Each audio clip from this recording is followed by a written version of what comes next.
Što su mi rekli da neće biti nikakvih predstavljanja i uvoda, to je najlakše tako i da krenemo odmah sa temom, a kao što znate tema je proročanske reči vladike Nikolaja srpskom narodu.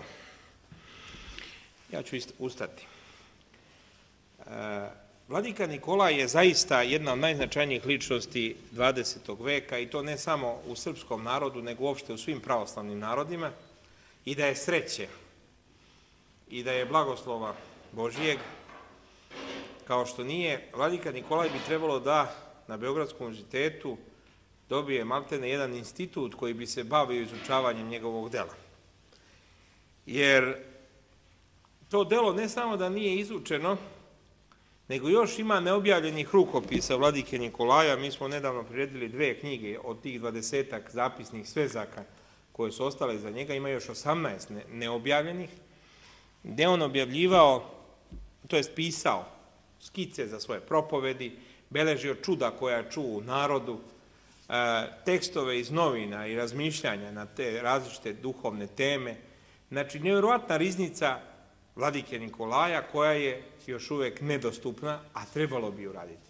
Da i ne govorimo o tome kako nemamo prepisku vladike Nikolaja objavljenu, kako nemamo uopšte još detaljno izučen njegov životni put, kako je tek nedavno smo saznali kakvi su njegovi doktorati bili na tom starokatoličkom fakultetu univerziteta u Bernu, kako su oni izgledali, kako je on tamo učio, studirao.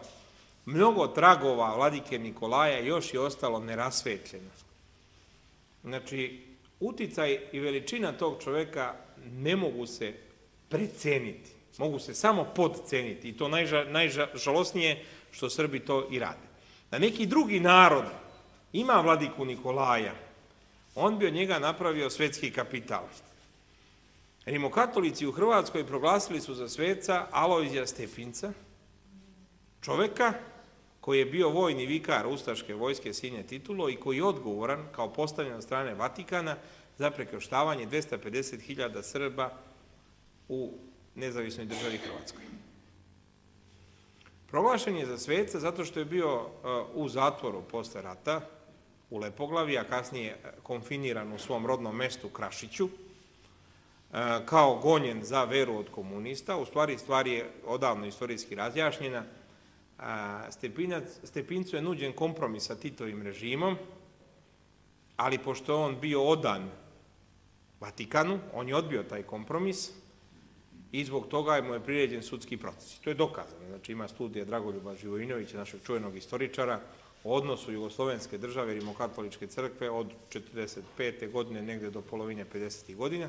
I on je čovjek to pokazao. Znači, Stepinac je ucenjen da pristane na kompromis sa režimom. On je rekao, ne, ja sam odan papi, oni su ga tako zatvorili. Izvesno vreme je bio u Lepoglavi. U Lepoglavi imao svoju prostoriju, imao je biblioteku, imao je i odlične uslove za život.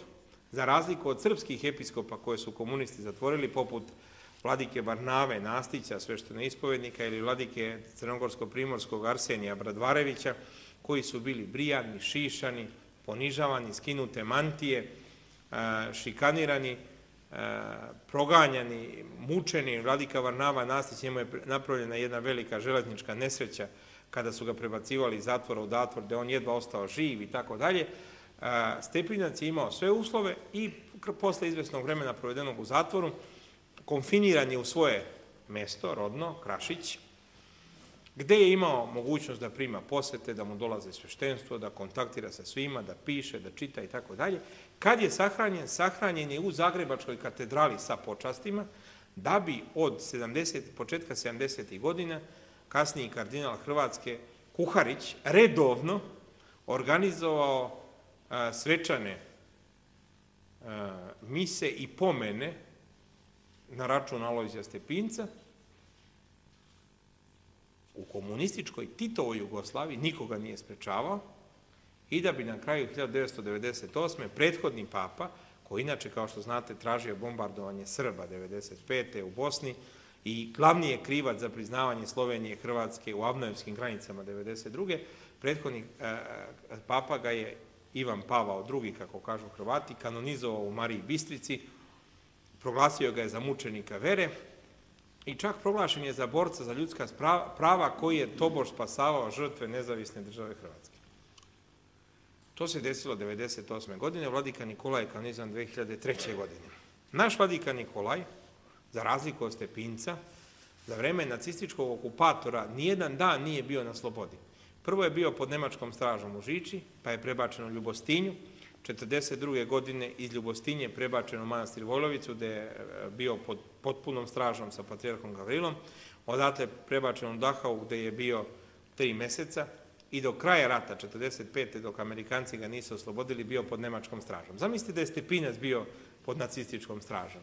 Šta bi oni od tog čoveka napravili i kakav bi svetački kult izgradili?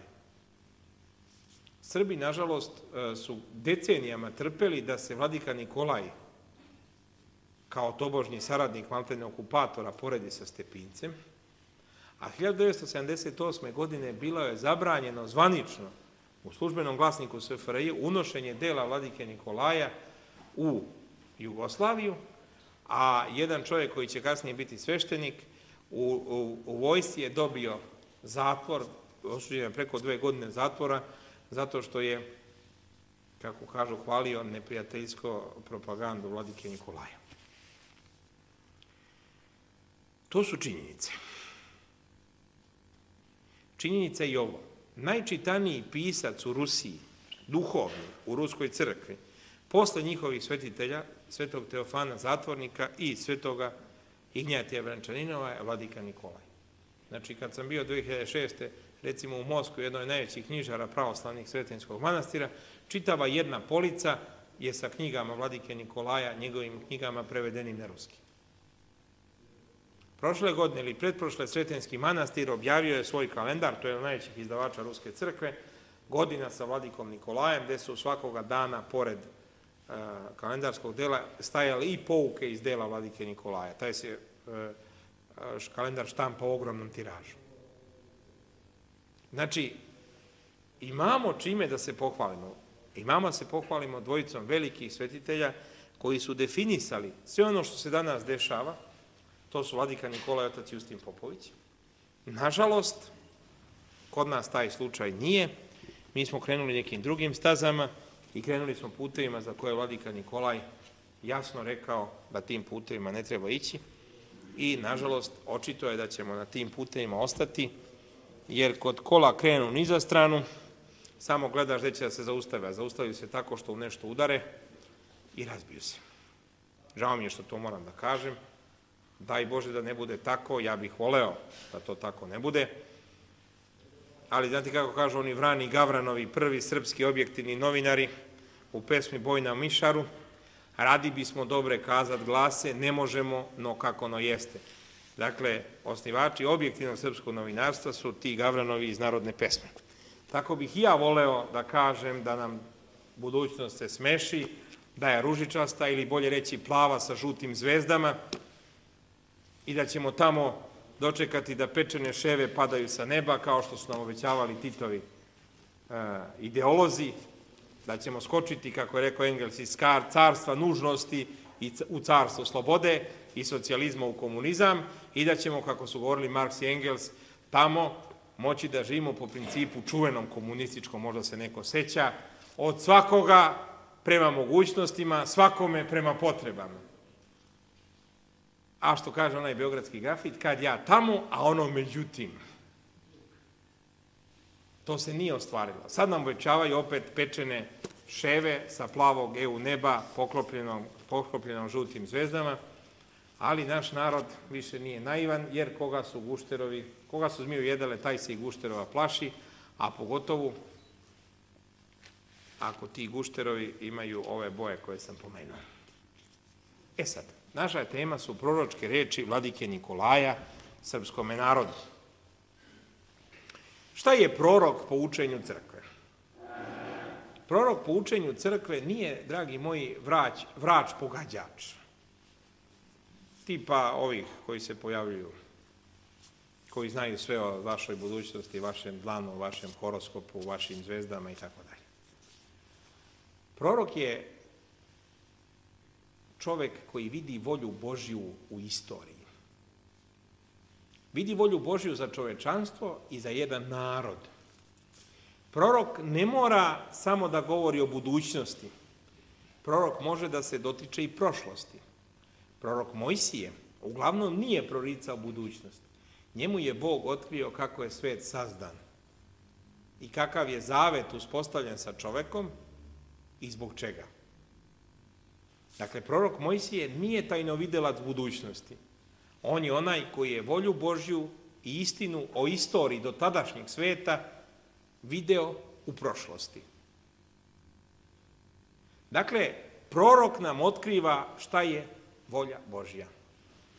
Proroci Staroga Zaveta proricali su centralnu činjenicu koja će se ispuniti, a to je dolazak Mesije, Spasitelja, koji će osloboditi Izrael, izabrani narod Božji i sve ostale narode sveta od ropstva, grehu, smrti i đavolu i sjediniti ih sa nebeskim Ocem.